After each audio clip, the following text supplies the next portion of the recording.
My name is Danielle Carver, and I was 36 the year my family taught me what they thought a life was worth.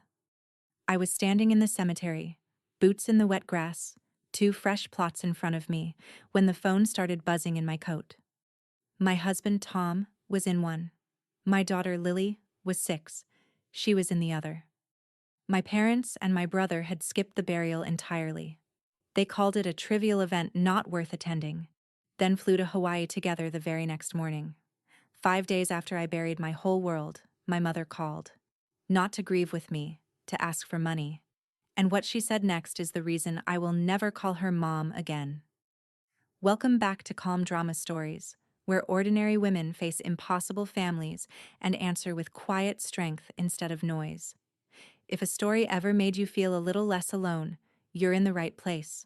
So pull up a chair, drop a comment, and be sure to subscribe, because this one starts at the worst week of my life and ends somewhere I never expected. These days I wake at 4. The house is dark behind me when I cross the gravel, and I don't turn the kitchen light on anymore, because there's no one in there to see it. The first thing I touch every morning is cold metal. My rig keys. They warm up in my hand by the time I reach the lot, and the cab smells like diesel and old coffee. And for about 20 minutes before the sun comes up, that smell is the only thing that feels like mine. I drove long haul for 11 years before any of this. Men at the truck stops used to assume the owner was my husband, and I used to let them, because it was easier than explaining.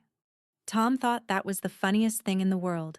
He'd order pie and watch some dispatcher hand me a clipboard meant for him, and he'd wait, grinning, for the moment the man realized the boss was the woman with grease under her nails.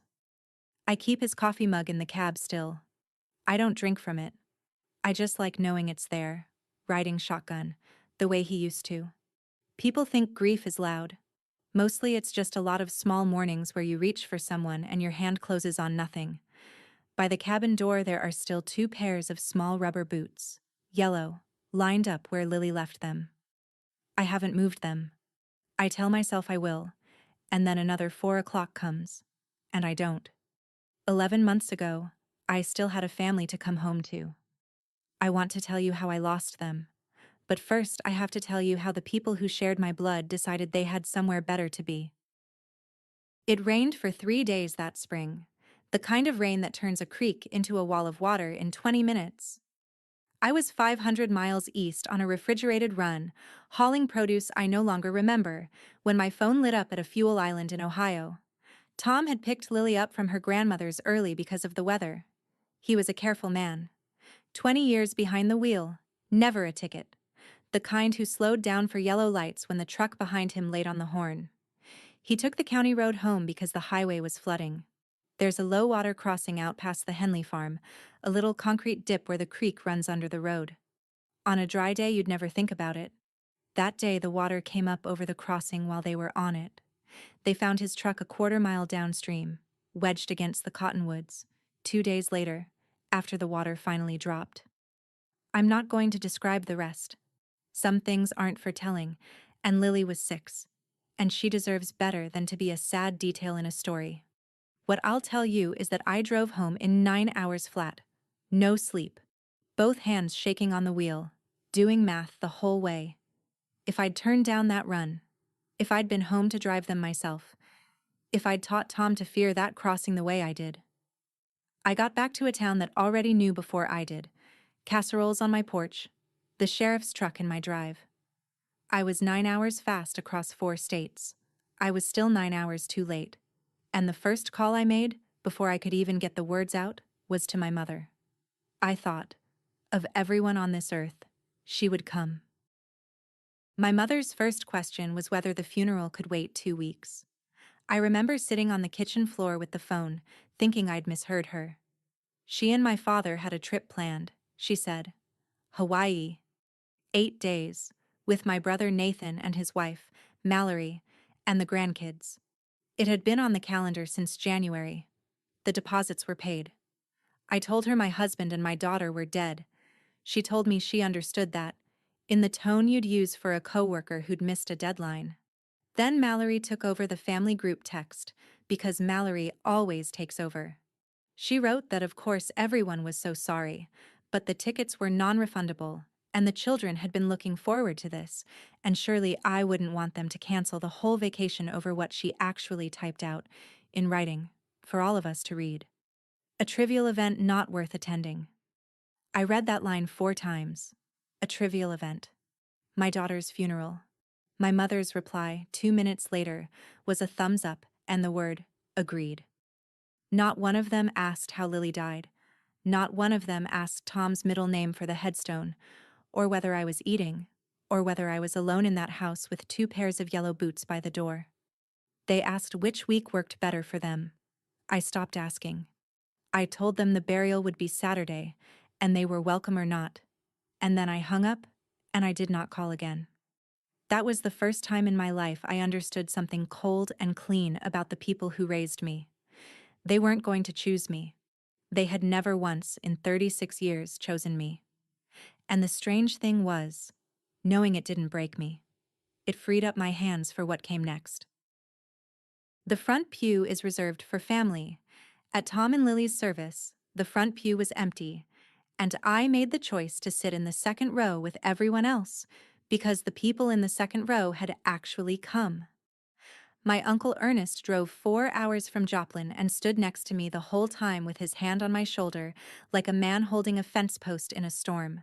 The church filled up. Tom's dispatchers came in their work shirts. The diner ladies came. Lily's kindergarten teacher came and cried harder than I did, and the whole soccer team showed up in their little blue jerseys because Tom had coached them on Saturdays. My parents were on a beach. My brother was on a beach.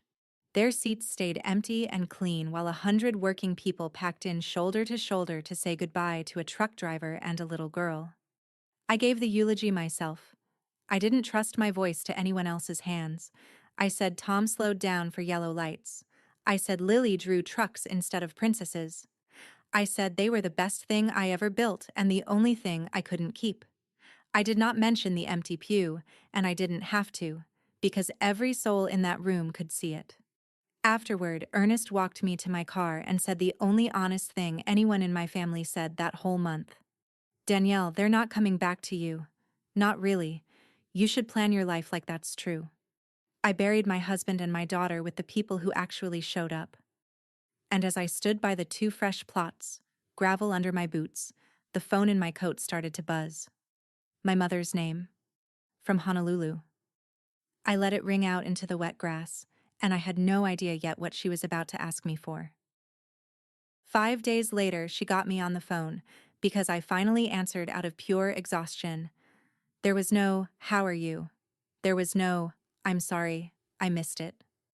There was wind, and an airport announcement in the background, and my mother's voice going straight to business like a woman calling about a late invoice. "Danielle, we need to talk about the money." I sat down. I asked what money.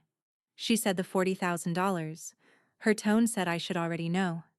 Then she told me Nathan's dealership was in trouble, that the family needed to pull together, that I had to understand the bigger picture. And when I didn't answer fast enough, she said the line I will hear in my sleep for the rest of my life. "We can always make more money, Danielle. We can't make more family." She said it to me, to the daughter whose family was in the ground because they wouldn't fly home. She said it from the Honolulu airport, with sand probably still in her shoes, asking me for $40,000 to save the son who'd been lying on a beach while my little girl went into the earth. I held the phone away from my face and looked at the 2 pairs of yellow boots by the door. I thought about how a person can use the most beautiful word in the language, family, as a crowbar to pry money out of someone they just abandoned. I came very close to laughing, and very close to something worse. Instead, I asked her one quiet question. "What $40,000 do you think is yours?" There was a pause on the line, the kind of pause that tells you someone has already decided what they're entitled to, and just hasn't said it out loud yet. And in that pause, I started to understand exactly what they thought they were owed, and exactly how wrong they were. Here's the $40,000. 4 years back, before any of this, I wanted to stop driving other people's freight and buy my own rig. A good used tractor ran me about 90 grand. I'd saved most of it the hard way, but I was short, and Tom and I needed a bank loan to close the gap. The lender looked at my down payment and asked where 40,000 of it came from, because that's what lenders do. It had come from my parents. Years earlier, they'd handed it to me, in front of Nathan, at a Christmas where they were feeling generous and important, and they'd called it a gift toward my future. The bank doesn't take your word for that.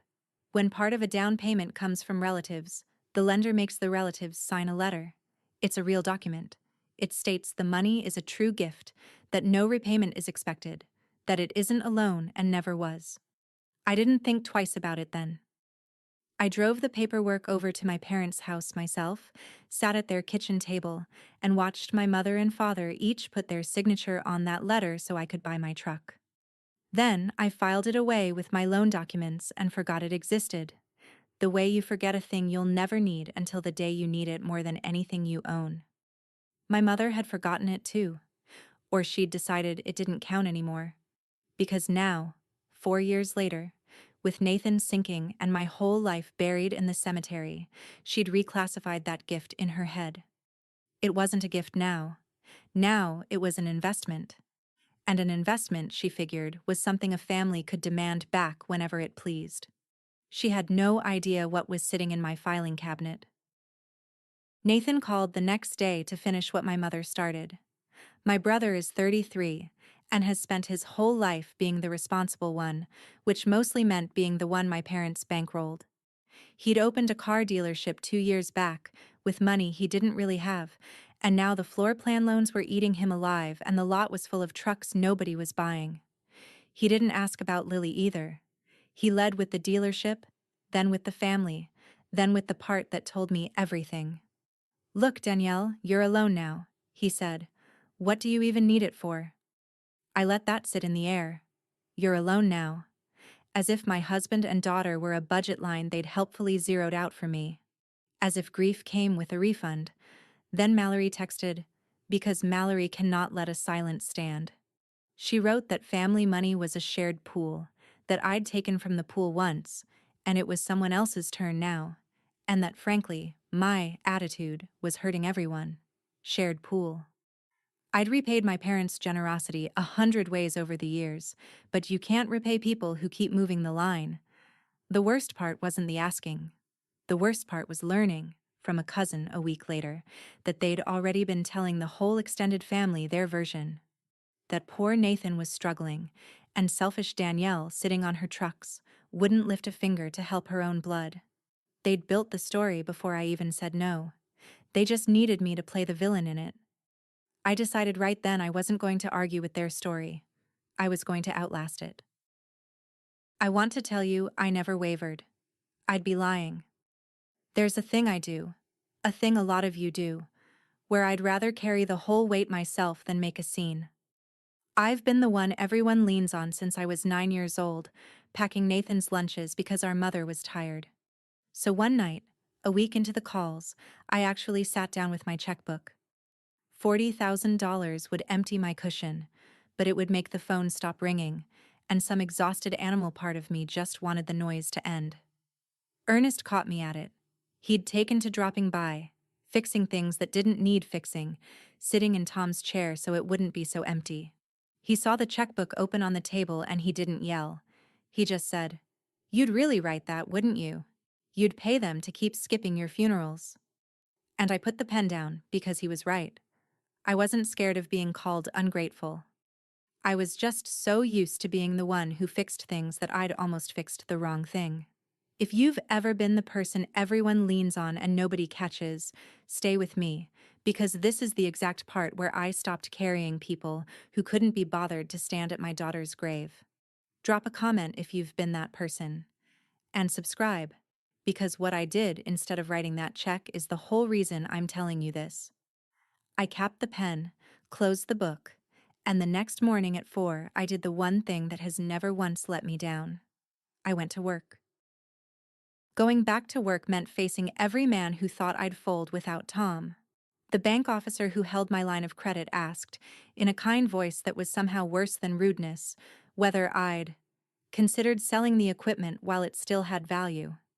A freight broker I'd worked with for years suddenly had doubts about whether the outfit could keep running, given everything. I heard, third hand, that 2 of them were telling shippers I wouldn't last the season. A grieving widow with a couple of trucks. They'd already counted me out. My keys were cold in my hand every morning, and some mornings that cold was the only thing keeping me upright, but I held on to them like they were the last thing in the world that was actually mine. Because they were. Then Glenda found me. Glenda's pushing 60, ran dispatch for a regional carrier for 30 years, and has forgotten more about freight than those brokers will ever learn. She took me to a truck stop, bought me eggs, and gave me the only business advice that mattered. Honey, she said, from here out, people are either working with you or they're working against you. There is no third chair. Stop hoping the doubters come around. Make them irrelevant. So I did. I called every shipper who'd ever trusted Tom, and I told them the truth. Flat out. The owner was the woman with grease under her nails, the same as always. And she was still on time. I undercut nobody and outworked everybody.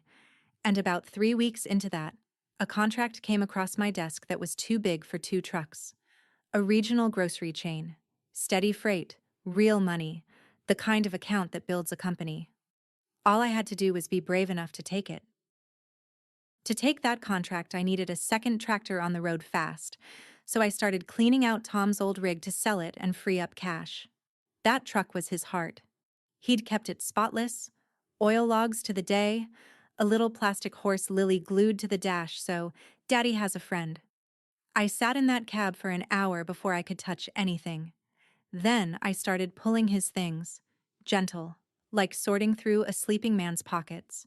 His sunglasses, a church bulletin, a roll of quarters for the air machine, and down in the door pocket, under a folded map, his logbook. Not the electronic kind the law requires now. The old paper kind he kept anyway, out of habit. 20 years of his life in pencil. Every run, every mile, in his careful block letters. I held it and couldn't open it. It felt like opening his hands. I told myself I'd read it later, when I was stronger. And I set it on the passenger seat next to his coffee mug and the little plastic horse. But I'd seen something as I picked it up. The last page wasn't a run. It was writing. More of it than a log entry. His handwriting filling the lines. He'd written something there before he died, and I hadn't known. And now it was sitting 2 feet away from me, waiting. I drove home with it on the seat like a passenger. I want to be honest with you. I was afraid of that page. Some part of me already knew that whatever Tom wrote on it was going to change what I did next, and I wasn't sure I was ready to be changed. It took me 3 more days to open it. While that logbook sat unopened on my kitchen table, my family went to work on my name. Mallory ran the campaign, because Mallory treats family like a marketing account. The texts came daily, reminders of everything my parents had done for me. A guilt trip dressed as concern, asking if I'd gotten help for how bitter I'd become. She forwarded me a photo of Nathan's kids, captioned with a line about how they might lose their house, as if their house and my dead daughter belonged on the same scale, and she worked the relatives hard. My cousin Renee called and told me what was circulating, that I'd come into money and turn my back on the family. That grief had made me cruel, that my parents were heartbroken by my coldness, the same parents who'd been snorkeling while I picked out a child-sized casket. They'd flipped it completely. In their telling, they were the wounded ones, and I was the villain who wouldn't help her struggling brother. For about a day it made me sick, because a lie repeated by enough mouths starts to feel like weather, like something you just have to live under. Then it made me clear. They weren't going to stop on their own. People who rewrite the story to make themselves the victim never volunteer to put the pen down. Renee, to her credit, wasn't buying it. "I was at that funeral, Danny," she said. "I saw the empty pew. I'm not crazy." That was the first crack. One person in that family who'd looked at the same room I had and seen the truth of it. I didn't know yet how much I'd need her, but I filed it away, next to the gift letter, next to the logbook, in the growing folder of things that were going to matter. Renee called again on a Thursday, and her voice was different. Lower. The voice people use when they're telling you something they're not supposed to. They're planning something. she said. At the anniversary. My parents' 40th wedding anniversary was coming up. A big party at the church hall. The whole extended family invited. I hadn't planned to go, but Renee had been at my aunt's kitchen table when my mother and Mallory mapped it out. They were going to corner me there, in front of everyone. Ray, my father, was going to stand up during the toasts and make a family appeal, put me on the spot publicly, frame it as the prodigal daughter refusing to help her family in their hour of need.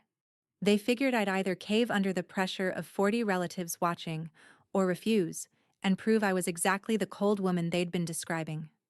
Either way, they won. It was a trap with two exits, and both of them led where they wanted me to go. Renee thought I should skip it. Stay home. Stay safe. Don't give them the stage.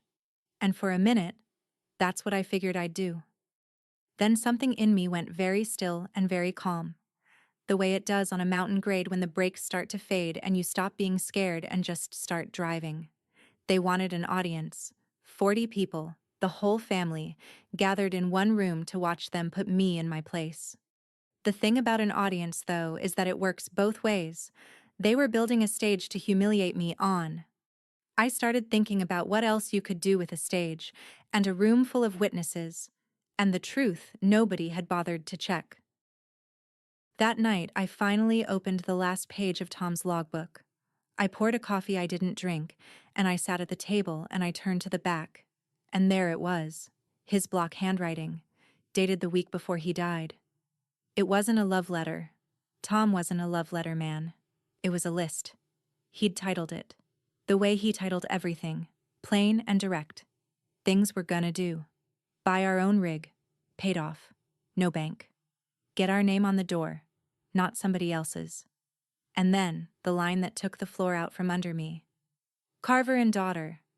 So Lily grows up knowing her mama built something. He'd written our company name. The company we always talked about and never quite started. He'd already picked it. Carver and daughter, for the little girl who drew trucks instead of princesses, so she'd grow up watching her mother run something with her own name on it. I sat there a long time. Then I reached up to the visor of his cab the next morning, where I knew she kept her artwork, and I unclipped the drawing that had been writing there for 2 years. Lily's crayon picture. 3 lumpy trucks in a row, a stick figure with yellow hair beside them, and her careful kindergarten letters underneath. Mama's trucks. I'd seen it 100 times and never really seen it. They'd called her funeral a trivial event.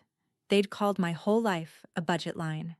And I was about to make that little girl's name worth more than their entire vacation. I didn't decide it in a rush of anger. I decided it the way you decide to take a long grade in a lower gear, on purpose, with both eyes open. The next week, I filed the paperwork. The company stopped being Danielle Carver, owner-operator. It became Carver and Daughter Freight. I kept the and daughter. She was gone, and I kept it anyway, because some names you earn by loving someone, not by keeping them. Naming the company changed something in how I moved. I wasn't grieving and waiting for the storm to pass anymore. I had a thing to build and a daughter's name on the door, and people who'd lied about both. I decided I would go to the anniversary party, not to fight. I've never won anything by being the loudest person in a room, and I wasn't about to start at my parents' party.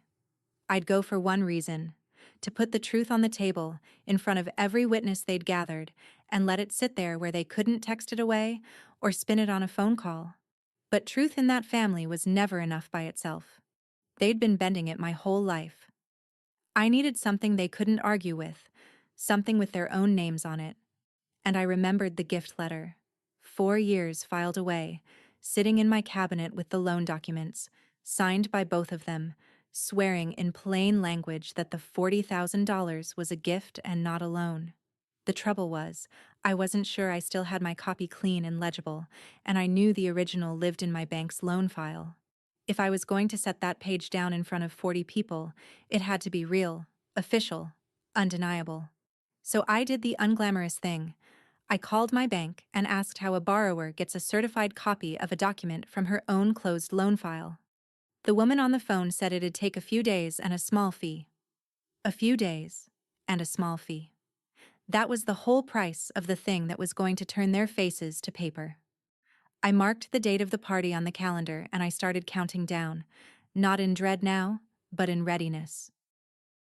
The loan officer who pulled my file was younger than my closing had been, but he found it.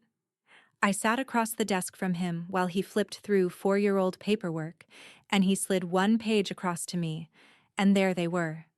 My mother's signature. My father's signature. Above them, the language banks use so there's never any doubt. The funds represent a gift. No repayment is expected. This is not a loan in any form. Both of them had signed it at their own kitchen table while I watched. I had the officer make a certified copy, stamped and dated, and I drove it home flat on the passenger seat like it might blow away. The whole drive I kept hearing Nathan. "You're alone now, Danielle. What do you even need it for?" I knew now exactly what I needed it for. Not the money. I'd never see that 40,000 and didn't want it. I needed the one page that proved which of us had been telling the truth, and I needed it in front of the people they'd lied to. I wasn't building a case to scream. I was building a case so I could stay calm while they didn't. That's the part nobody tells you about getting even the right way. The strongest thing in the room is never the loudest voice. It's the quiet person with the document. If anyone in your life has ever made you doubt what you plainly remember, here's what 11 years of paperwork taught me. Write it down, keep the page, file the proof. Subscribe, because the next part is the one I waited 11 months for. I put the certified copy in a plain folder, set it by the door next to my keys, and I waited for Saturday. While I waited, the company grew. I took that grocery contract, and to cover it I bought a second tractor, then leased a third when the freight kept coming. I had drivers now. Real ones, good ones, men and one woman who'd left bigger outfits because I paid fair and didn't lie. We painted the trucks. Deep green, with the name in clean white letters down both doors, the same on every rig. Carver and Daughter Freight. And under it, small, where you'd only notice if you looked, I had them paint Lily's 3 lumpy crayon trucks, traced exact from her drawing. The first time I saw all 3 rigs lined up at the yard with her artwork on the doors, I had to sit in my truck a while. That broker who'd doubted I'd last the season called to ask if I had capacity for his overflow. The bank officer who'd suggested I sell quietly upgraded my credit line without my asking. Funny how fast "she'll never make it" turns into "we've always believed in you" once the trucks are moving and the invoice is clear. I didn't gloat. I just remembered. Word of all this traveled, the way it does in a small town, and it traveled straight to my family. Suddenly the daughter who was alone now and didn't need her money was running a real company with her name on 3 trucks. They could smell it. The same people who skipped the funeral started liking my posts. My mother sent a single text, the first warm thing in months. "We're so proud of what you've built, honey. So proud of the thing they tried to take $40,000 out of." I didn't answer. I just made sure that certified copy was still sitting by the door, and I counted down the days. The closer the party got, the louder my mother's version got. She'd stopped expecting the check and started protecting her story, which mattered more to her than the money ever had. At the church, at the beauty shop, at her sister's table, she told anyone who'd hold still that Danielle had abandoned the family. That success had gone to my head. That I'd let one tragedy, her words, one tragedy, turn me bitter against my own blood. And she kept reaching for that same line, the one she'd used to ask for the money, except now she aimed it at me. "We can't make more family," she'd say, shaking her head, sorrowful. As if I were the one who'd flown to Hawaii. As if I'd been the one to call a child's funeral a trivial event.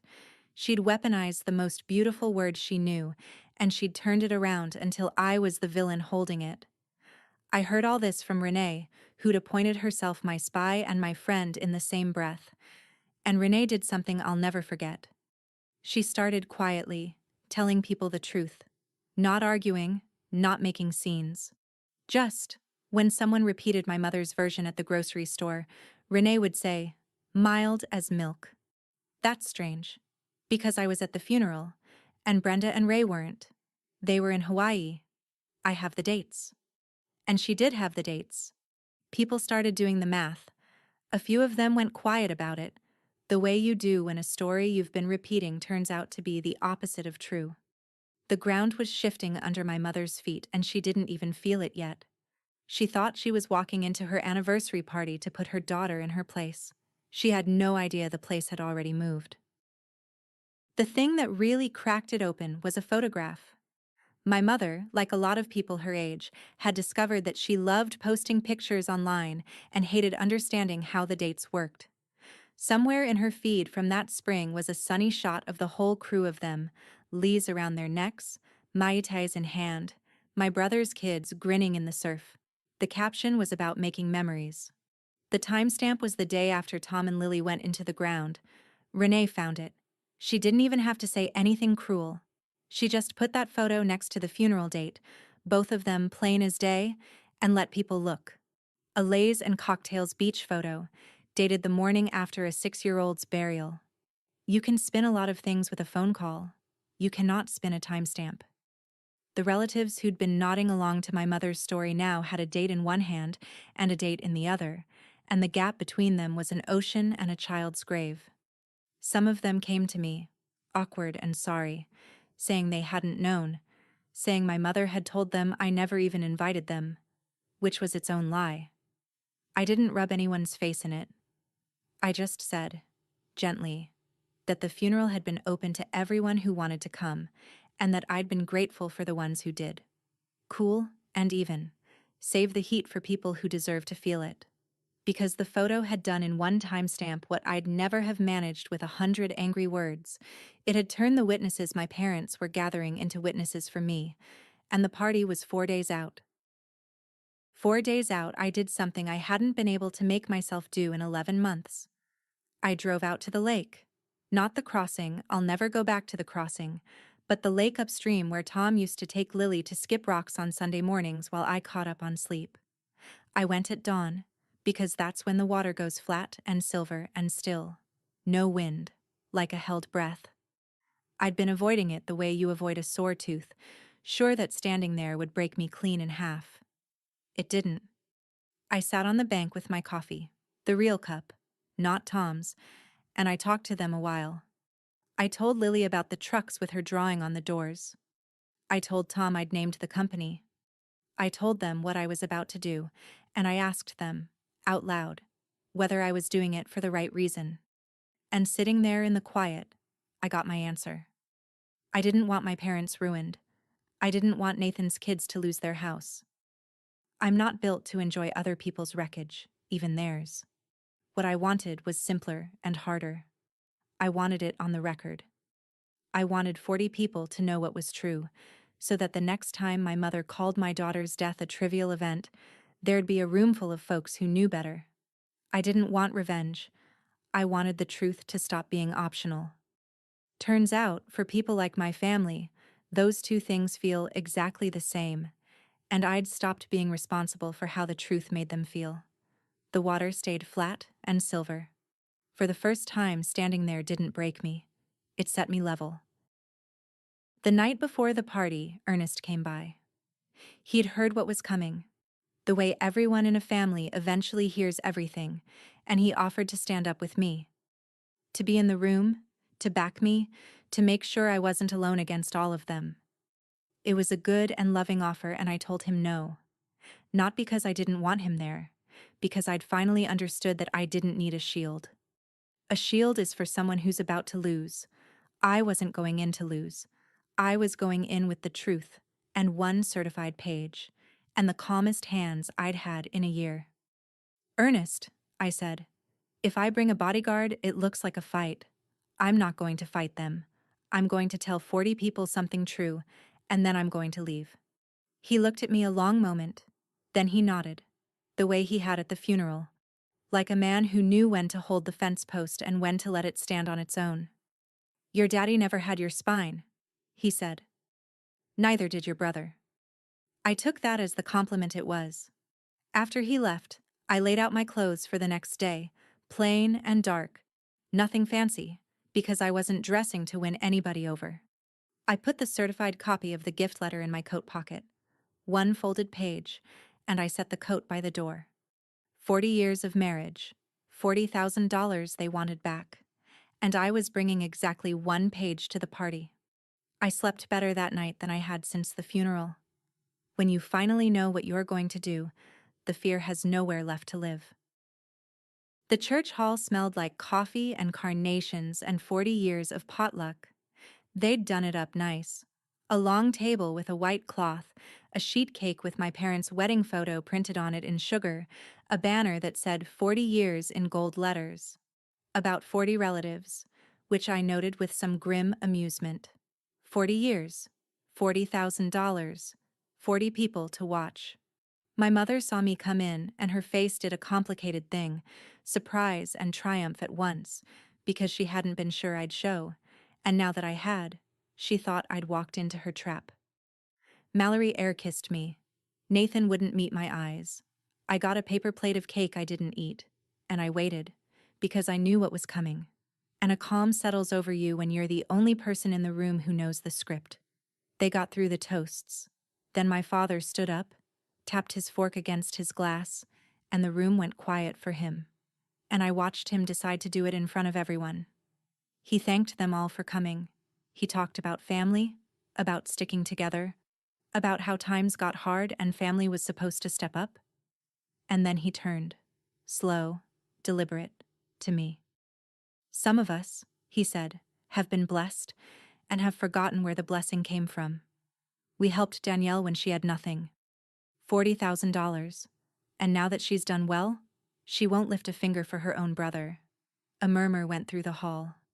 Mallory, right on cue, added her line, sweet as poison, just loud enough. It's a shame. We even missed that funeral for family, and this is the thanks. A trivial event. She'd actually called it that again, in different words, in front of everyone. The room turned to look at me. My mother sat with her hands folded, certain she'd won, and I set down my paper plate, and I stood up. I didn't raise my voice. That's the first thing I want you to know, because it's the thing that mattered most. 40 people were braced for a scene, and I gave them quiet instead. And quiet in a loud room is the loudest thing there is. Dad, I said, you're right that you gave me $40,000. Let's talk about that. But first, let's talk about the funeral, since Mallory brought it up. I reached into my coat and I took out a single sheet of paper, and I unfolded it slow, and I laid it flat on the white tablecloth next to the wedding cake. It was a printed timeline, plain dates. This is the day my husband and my daughter were buried, I said, and I pointed. And this, I moved my finger an inch, is the date on the beach photo Mom posted. 1 day later. Lays. Cocktails. Making memories, the caption said. I looked up.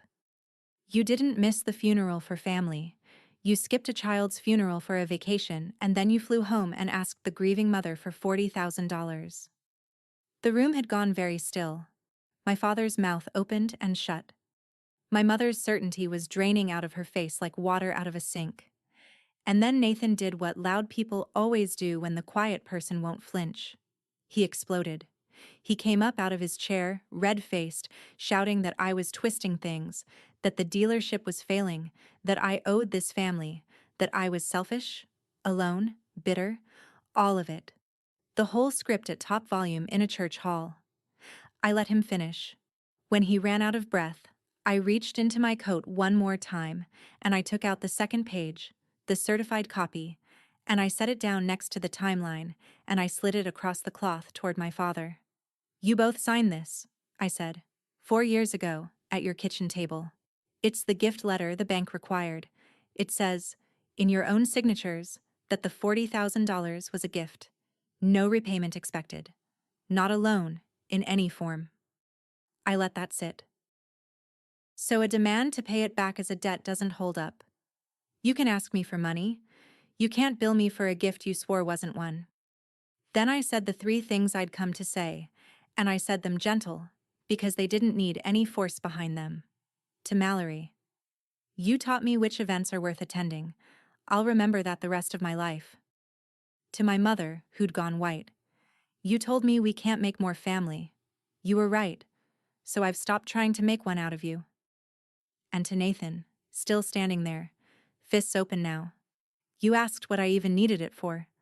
I needed it to bury my daughter. You needed Hawaii. Nobody spoke.